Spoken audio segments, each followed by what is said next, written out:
কিসে রিজিক বাড়ে, কি করলে রিজিকে ভরপুর বারাকা হয়, রিজিকের চাবিকা ঠিক কোথায়, কোন পথে চললে রিজিকে ভরপুর বারাকা হবে, আমার জীবনে বরকত নেমে আসবে রিজিকে, এটা জানতে মনে যাচ্ছে না আমাদের?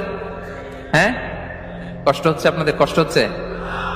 তাহলে কি করলে রিজিকে ভরপুর বারাকা হয়, কি করলে আমার জীবনে ভরপুর বারাকা নেমে আসে, এই পয়েন্টটাতে আমরা একটু আলোকপাত করি।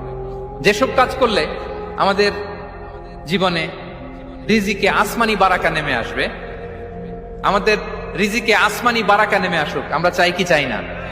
সবাই আমরা চাই নিশ্চয়ই।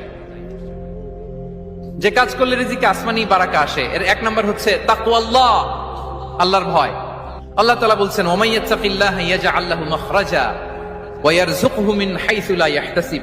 যে আল্লাহকে ভয় করে, যে আল্লাহ সচেতন, আল্লাহ তাকে মাখরাজ, মাখরাজ মানে কি জানেন? ওই যে এক্সিট লেখা না এদিকে, এই এক্সিটকে আরবিতে বলে মাখরাজ, মানে কোথাও আটকাবেন না, বের হওয়ার রাস্তা আছে, কোথাও আটকাবেন না, বের হওয়ার রাস্তা আল্লাহ তাআলা অ্যারেঞ্জ করে দিবেন। You will have the way out from crisis.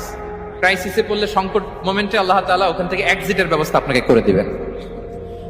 ওয়া ইয়ারযুকহু মিন হাইসু লা ইয়াহতাসিব, এমন জায়গা থেকে আল্লাহ তাআলা রিজিকের ব্যবস্থা করবেন যে সে কল্পনাও করে নাই।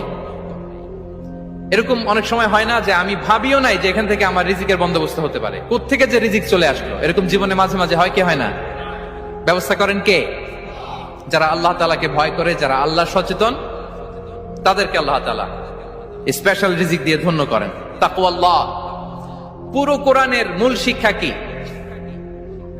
পুরো ইসলামের এসেন্স কি, জিস্ট কি, সারাংশ কি, যদি আমাকে জিজ্ঞেস করা হয় আমি বলবো তাকওয়াল্লাহ, আল্লাহর ভয়, আল্লাহর সচেতনতা।